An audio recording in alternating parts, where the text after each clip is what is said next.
چغل خوری سے بچا رہ کیونکہ اس سے دشمنی اور کینہ بڑھتا ہے اور چغل خور اللہ تعالیٰ اور لوگوں سے دور ہو جاتا ہے۔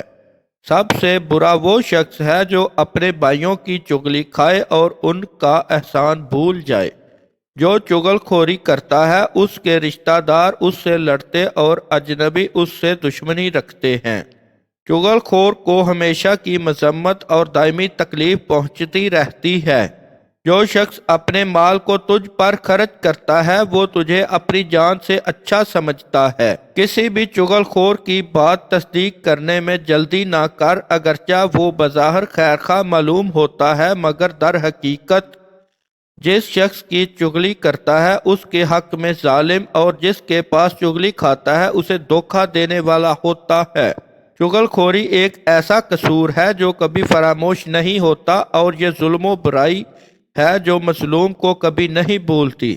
چغلی کو برا جان خواہ سچی ہو یا جھوٹی اور ہر حال میں اللہ تعالیٰ کی اطاعت ملحوظ رکھ اور اس کے خوف اور امید سے ایک لمحہ بھی دل کو خالی نہ رکھ اور اپنے گناہوں پر ہمیشہ استغفار کرتے رہو۔